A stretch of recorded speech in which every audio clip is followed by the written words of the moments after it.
that I lived for 15 years with the fear that something would happen, because there's always a risk that something would happen, that one random farmer somewhere would go and buy a cheap fertilizer that was toxic or tainted from his neighbor, and that I would find it on my sample.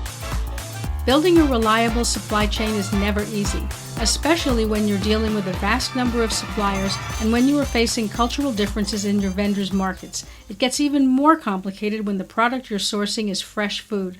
So what are the best practices learned over the years from industry leaders who've met the many challenges, spent sleepless nights, and ultimately managed to succeed? I'm Jane Singer, and you're listening to A Seat at the Table. Each week, I sit down with industry leaders, entrepreneurs, innovators, and authors who share their experience, expertise, and insights into succeeding in business. One man who has been in the supply chain trenches and succeeded is Xavier Naville.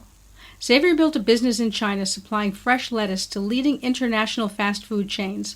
Despite the incredible challenges sourcing food in a market with a highly fragmented agricultural system, he managed to survive and ultimately thrive. His experience not only taught him sourcing best practices, but also incredibly powerful lessons in leadership that served him well managing his team in China, and that are increasingly relevant to markets outside of China. Xavier's new book, The Lettuce Diaries, documents his experience and is a must-read for anyone who wants greater insights into successfully doing business in China. Before we get started, if you're looking to develop knitwear collections that will be a hit in any market, then Spin Expo is the place to go. It's the primary exhibition for yarns and knitwear. The fair is a rich resource featuring well-edited, high-quality collections as well as cutting-edge technical innovation, not to mention outstanding trend information that cannot be found anywhere else. You can learn more at spinexpo.com. That's www.spinexpo.com. There's also a link in the show notes. And check out our website. You can find all of the previous episodes of A Seat at the Table, the show notes, news about upcoming events, and lots of other useful information. You can find it at seat.fm. That's www.seat.fm. Now let's sit down with Xavier and hear about how he has navigated one of the world's most challenging supply chains.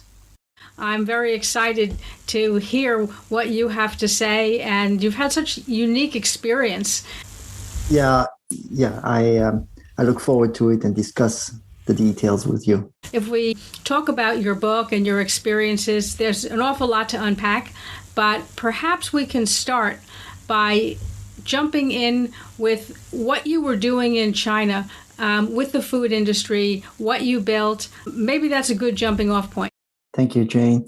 I came to China in 1997 from France as an expat. I was a finance director for a big catering multinational.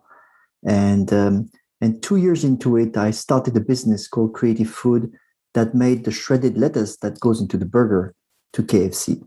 The whole idea was to take advantage of a huge opportunity in Japan at the time. And Japan was importing nearly $1 billion worth of vegetables from the US. And at the peak of the winter, McDonald's could sometime even air freight shredded lettuce from California into Japan. So the idea was to say, we're going to build something in China that replicate California quality, and we're going to be 3 days away by boat, and we're going to process the vegetables and ship them to Japan. It did not really work, and I had to very quickly pivot to the domestic market.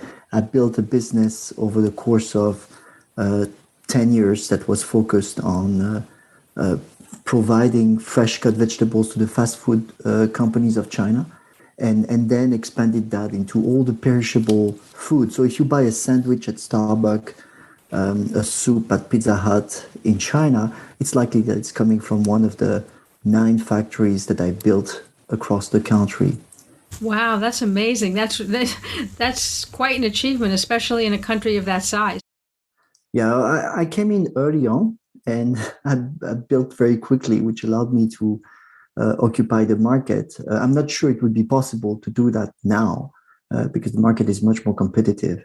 But I built a business to the size that it is today. I think it's $150 million in revenue today.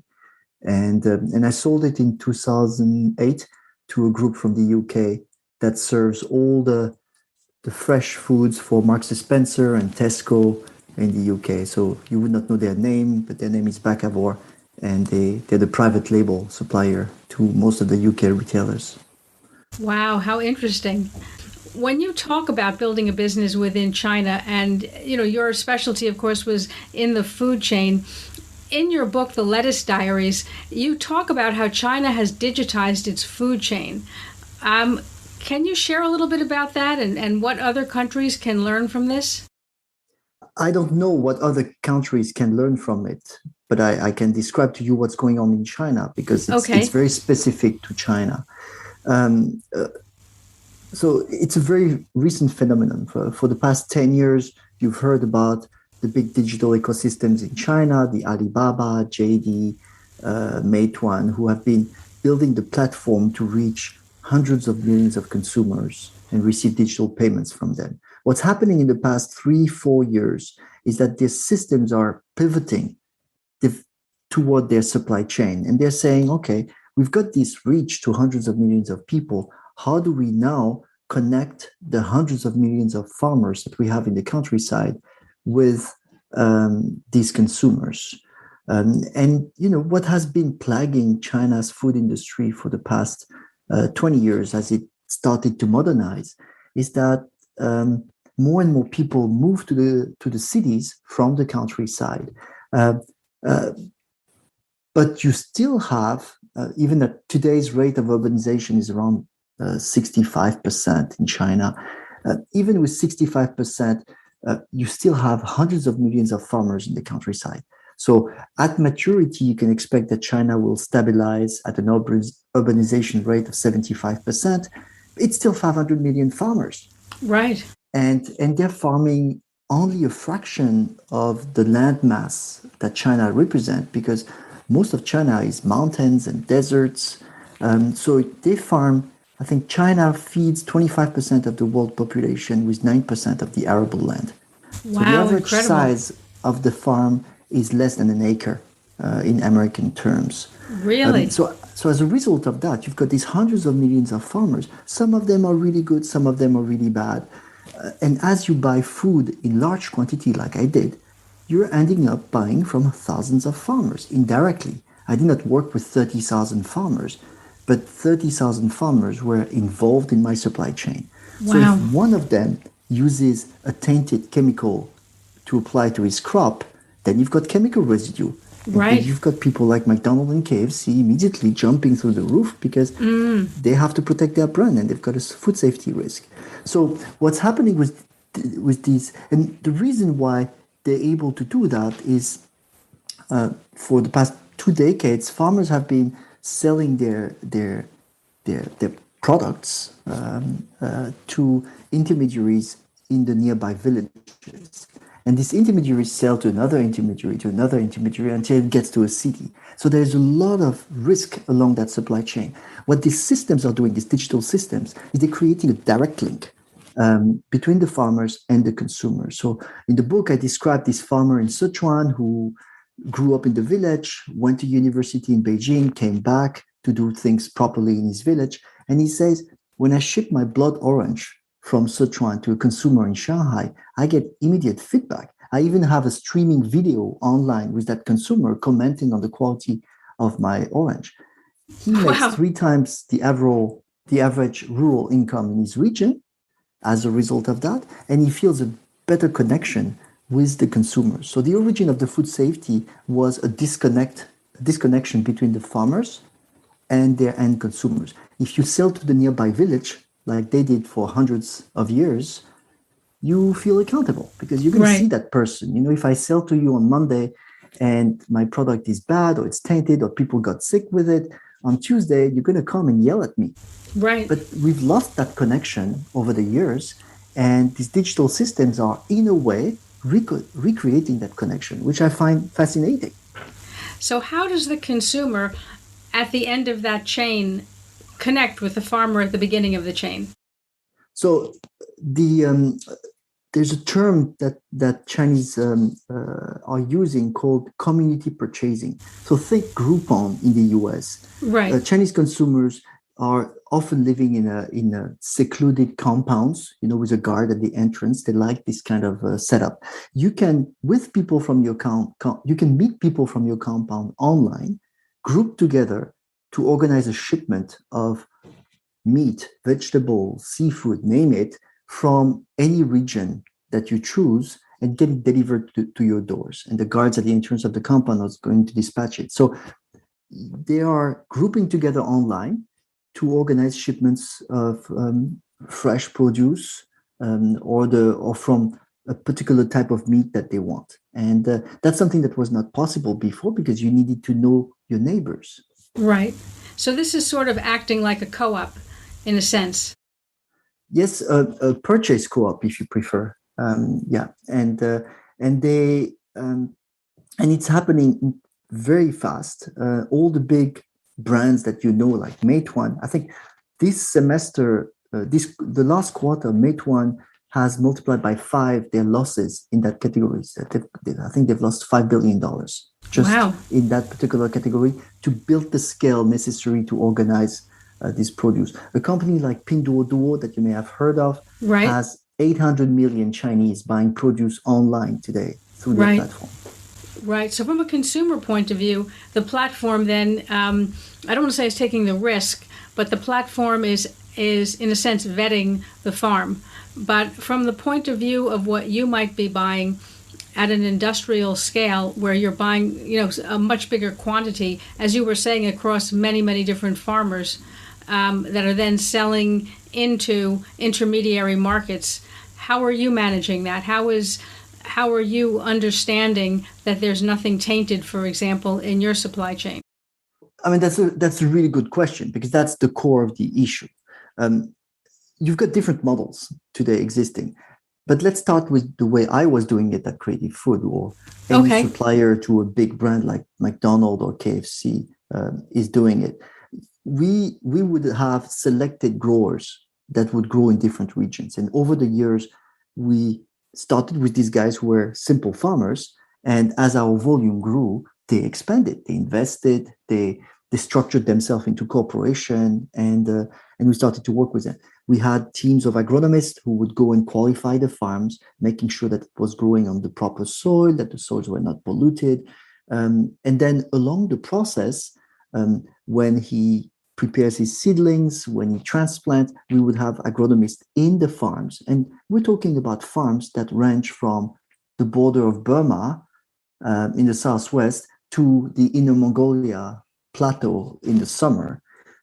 So it's a very broad range. And you have agronomists traveling around the country, sitting in the greenhouses with the growers to make sure that at every critical stage of the plant growth, they're there to check. Like we had events like chemical application had to happen before the last 2 weeks before harvest so that you don't have residue.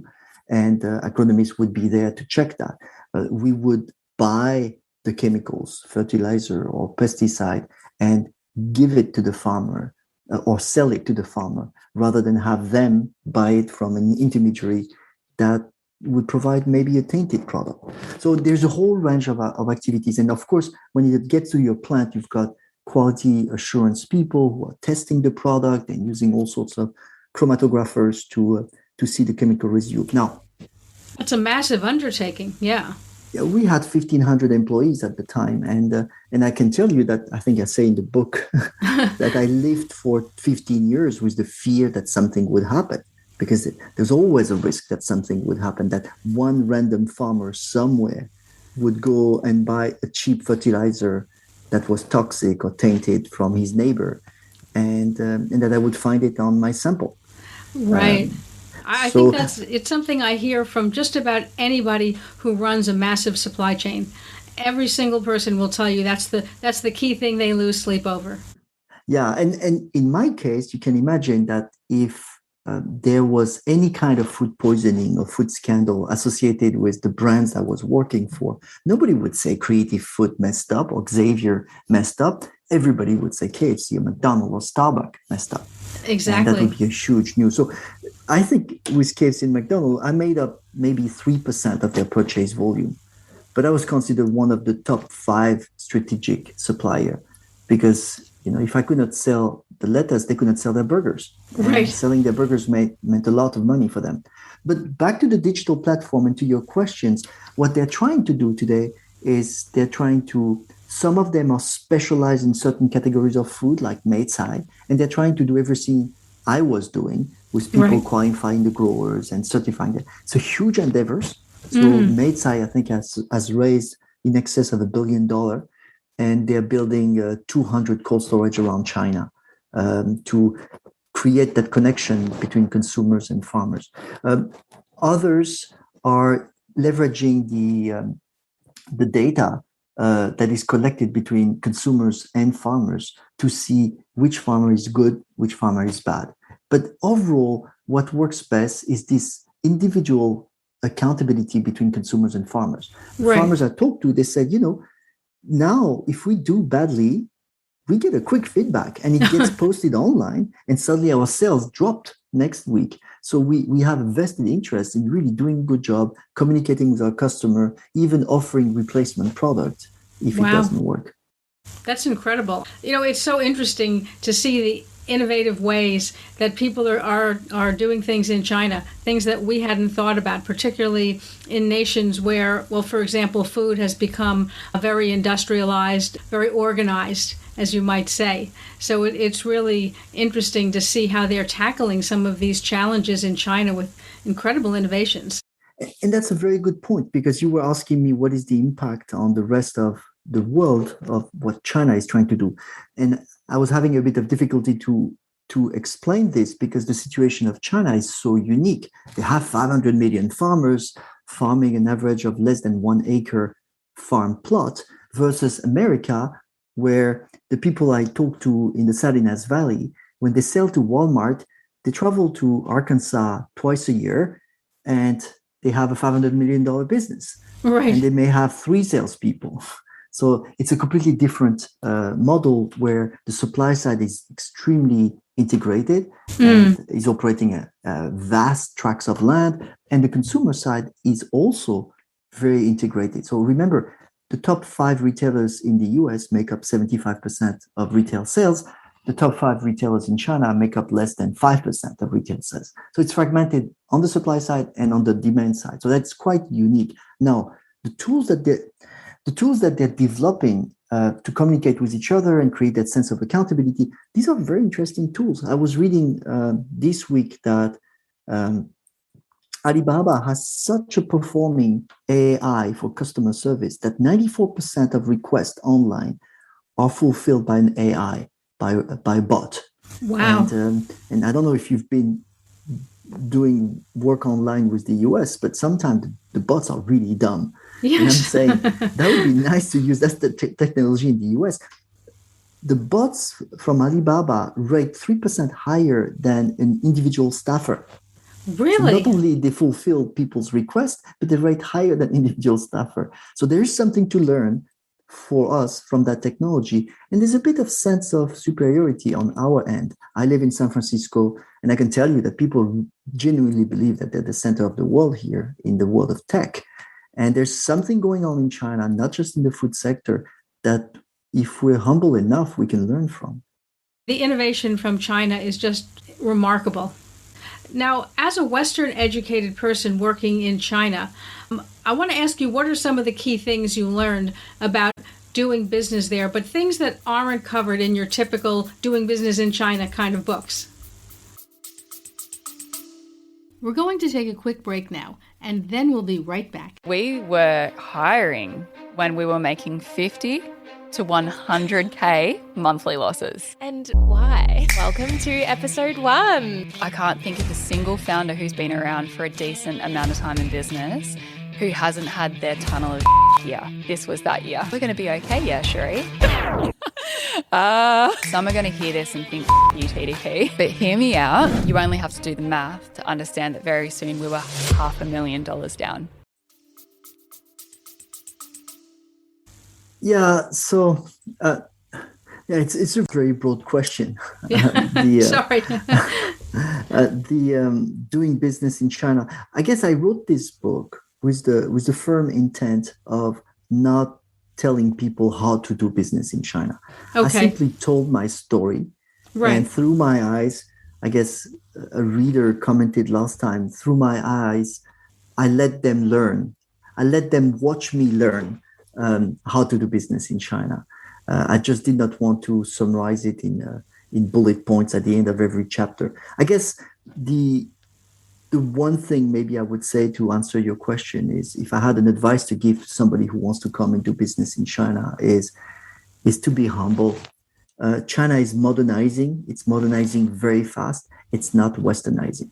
Right. That's a very good point. Yeah.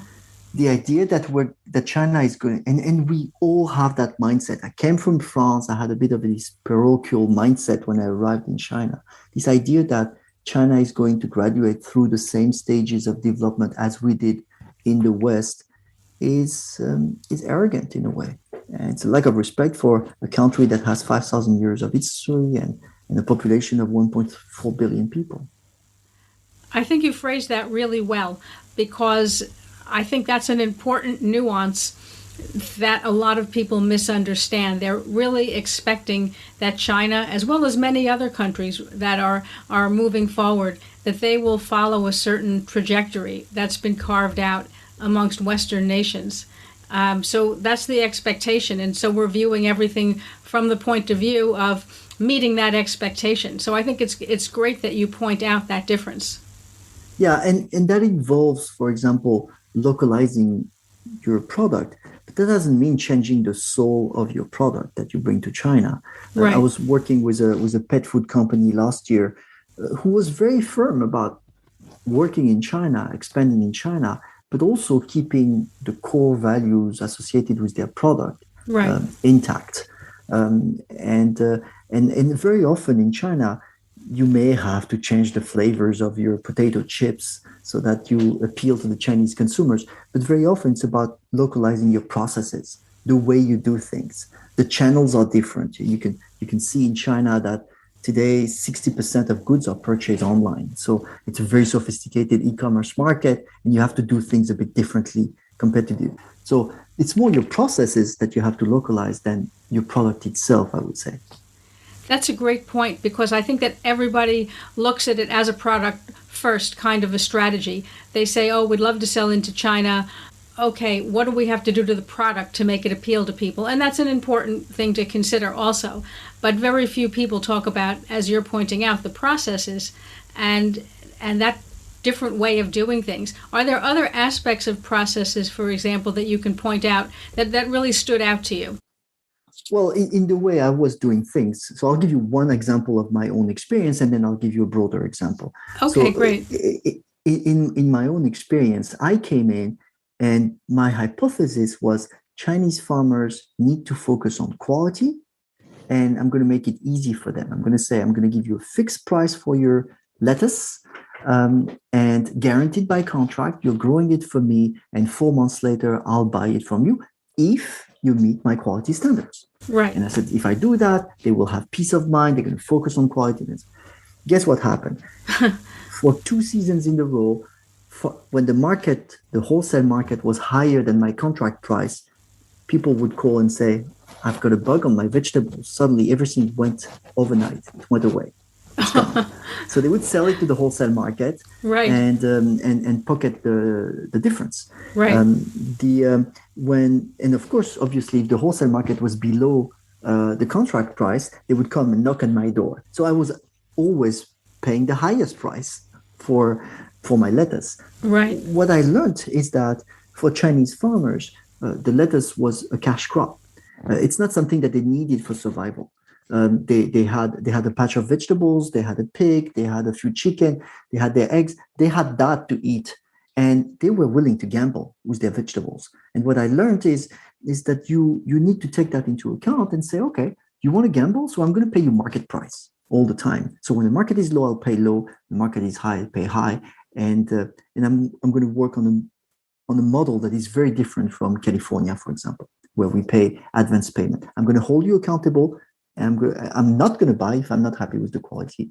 And over time, we built this sense of loyalty. Some of the farmers became bigger, and they were more willing to work on a model that was closer to the American model. So that's my experience of how I had to adjust my procurement method. But if you take a company like Evernote, I don't know if you used Evernote online, they're extremely successful in China. They started in 2014. I think today they've got something like close to 60 million people registered on Evernote.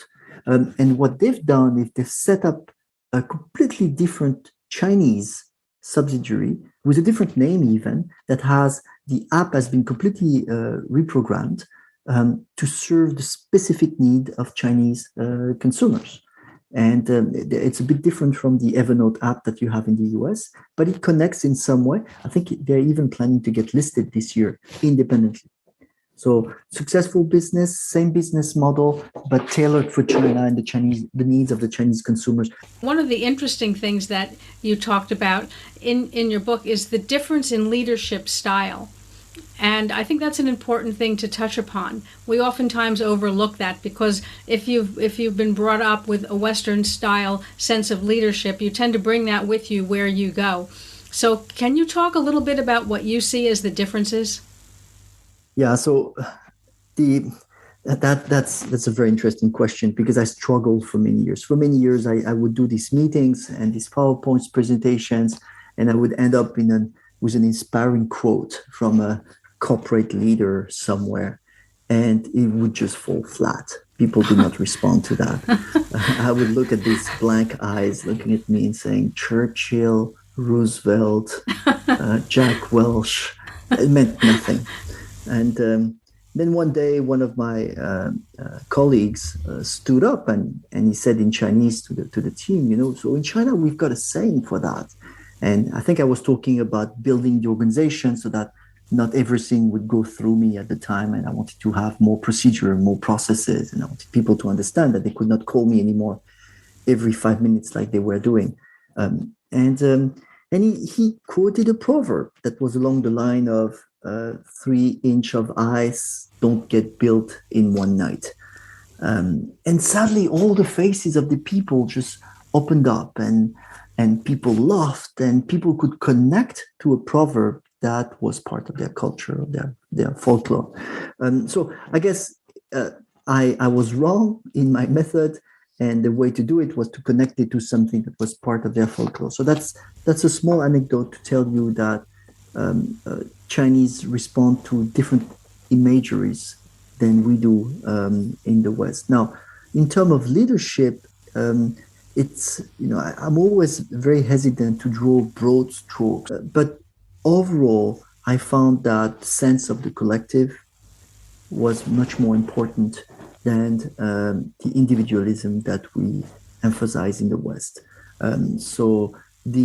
For example, I was talking to at Creative Food, we tended to have regular sets of meetings and to make decisions in a collective way. We had strong debates. I was always the ultimate decision maker, right. But everybody had a voice. And I was talking to a young entrepreneur who was telling me that he's in the restaurant business, and he was saying, a lot of my employees are coming from outside of Shanghai. They're coming from very far away. Their families are far away. Their classmates are far away. And they're seeking, when they arrive in the big city, a safe space where they can build themselves. Chinese have a few circles in their life. There's the sense of the clan, the village, the family first, and then the classmates. And when they arrive in a big city like Shanghai, and 25 million of them for the past 20 years have been moving to a city every year. So it's a lot of them. They feel a bit lost. They're very lonely. So it's the role of a corporate leader to create that space where they will feel at home. And within that safe space, if they can express themselves, it's amazing the level of creativity that they can express. So this entrepreneur was telling me that he treats his employee a bit like a family.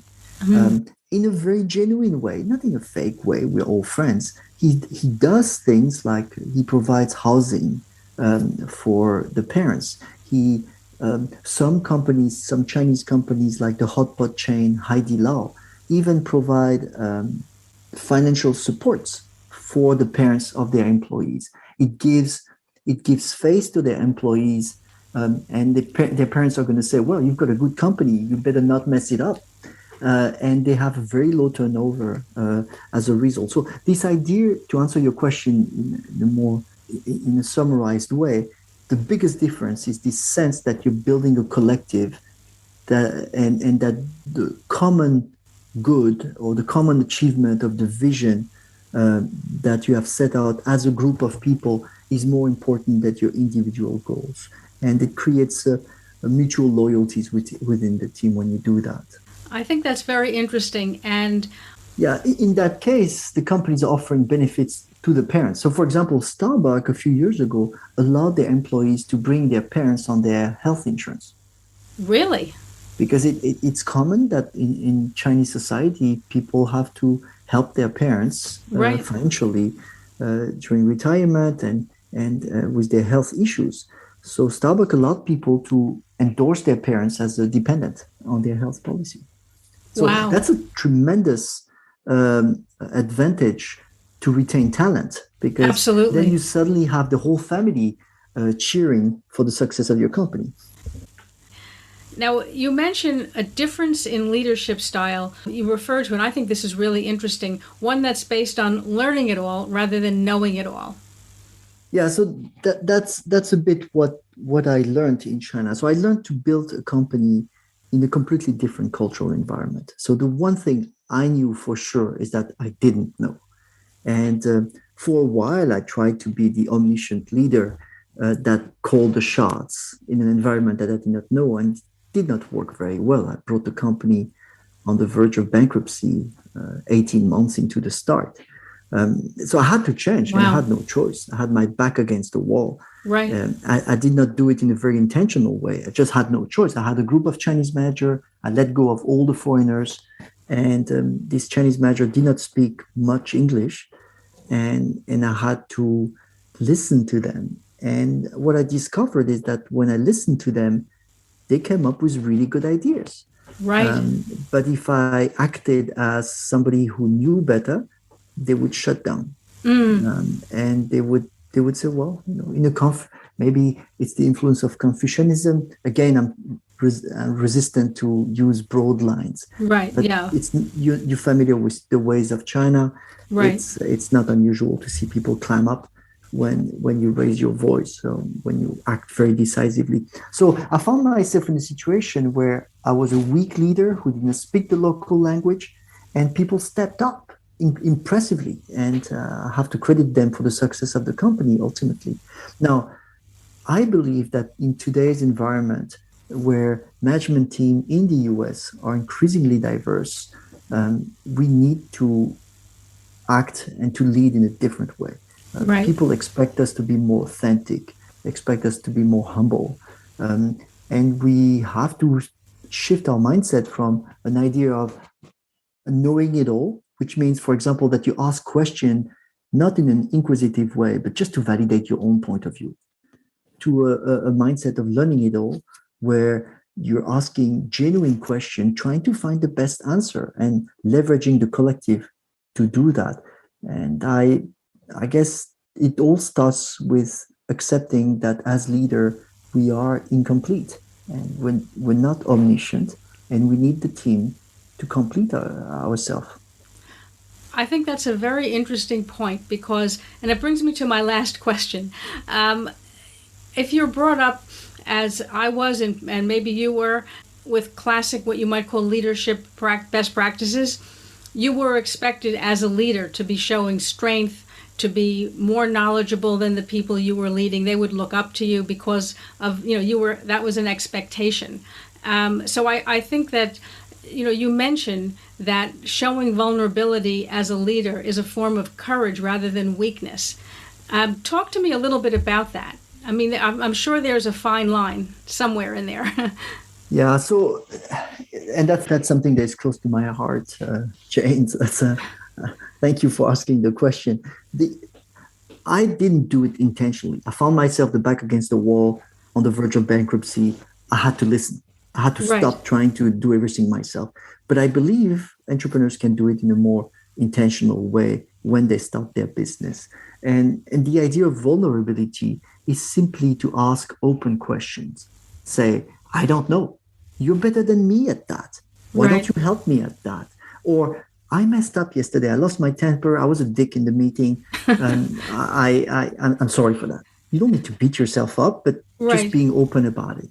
And it takes courage to do that because it takes courage. Why? Because you're not in control of how the other person is going to respond to that. And suddenly you've got this voice in your mind that says people are going to think I'm weak. People are going to think I'm not a strong leader. You're supposed to know because you've got that title. And the challenge of leading with vulnerability is to quiet down that voice that says, because you wear the hat, you're supposed to know better, and ask genuinely inquisitive question. Accept to ask for help. Accept to say, I don't know. I didn't know. I didn't know how to build a factory. I didn't know how to operate in the Chinese operating environment.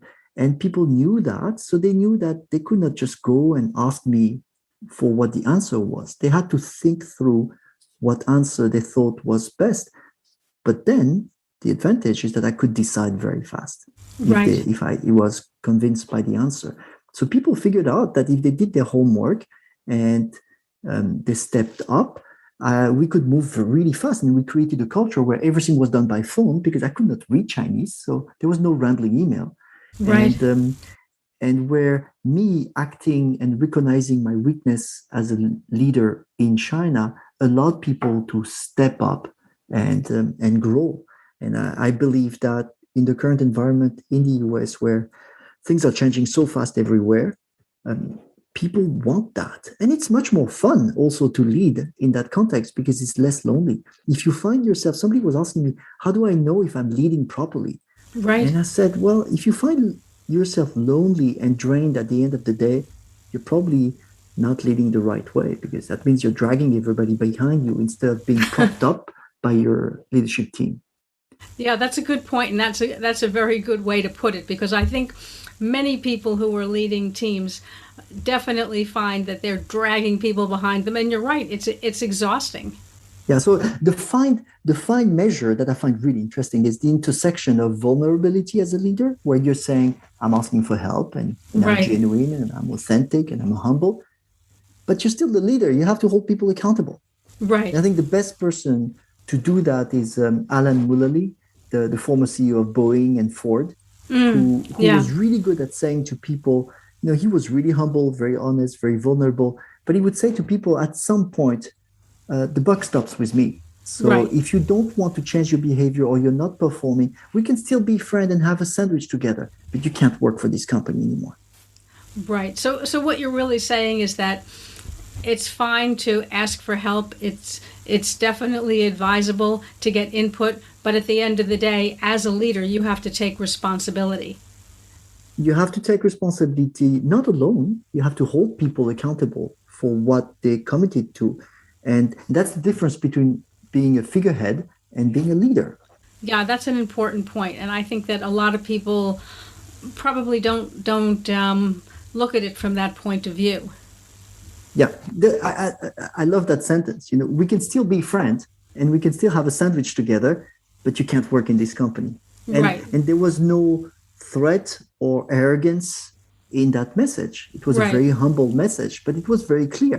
If you don't follow the process, I think the guy did not want to attend a regular meeting that Mullally wanted to set up because he was busy. Well, if you Right. don't want to do that, then that's fine. We're not going to work together. Right.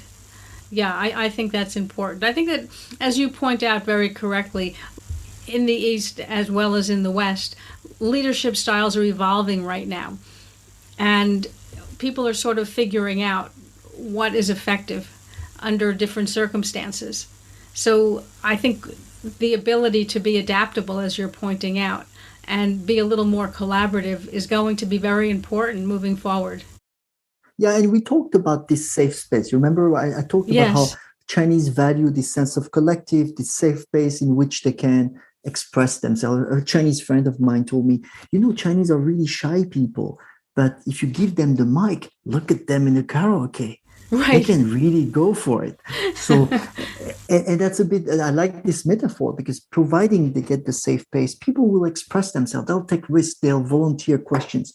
And in today's world, in the US, there's a lot of things that worry people. I find a lot of anxiety here in the US among families, employees, staffers. People are worried about healthcare. They're worried about schools for their children. They're worried about all sorts of things. Yes. If you can, as a company, as a leader, create that sense of safety at work, where you can express yourself, you can grow, you can initiate projects, then you'll get people buy-in, and you're going to find much more rewards, and you'll be less tired and less lonely. Which is a benefit to everybody, really. Yes. So that trust is the fundamental base on which you can build strong debate, and then this level of accountability that I talked about. Xavier, thank you so much for sharing incredible insights. Certainly, a lot of people are going to want to read your book, and I will include the links. I think it's on Amazon and it's on several other key platforms. I'm going to include all of that in the show notes. If people want to connect with you directly, how can they do that? How can they reach you? Well, I can send you my website. There's a book page. There's an author page on Amazon, so people can just find me through the author page on Amazon, and there's all my different professional websites. Okay, great. Well, I'm going to put the links to your various websites in the show notes for this episode. And I want to thank you so much for taking the time to share incredible insights and expertise. Thank you very much, Jane. Thank you for having me. It was fun. If you enjoyed this episode of A Seat at the Table, join me each week when I sit down with industry leaders, innovators, entrepreneurs, and authors who share their expertise, experience, and insights about succeeding in business and in life. And make sure to visit Spin Expo. From trend information to technical innovation, Spin Expo is the primary exhibition for yarns and knitwear. The fair provides well-edited forums featuring high-quality products that are bursting with creativity. To learn more, go to spinexpo.com. That's www.spinexpo.com. You can also find a link in the show notes for this episode. And don't forget to check out our podcast website, where you can find all of the previous episodes of the Seat at the Table podcast, the show notes, news about our upcoming masterclass series, and lots of other useful information. You can find it at seat.fm. That's www.seat.fm. FM because it's a podcast. Thank you for joining me today. I'm Jane Singer, and I'll see you in the next podcast episode.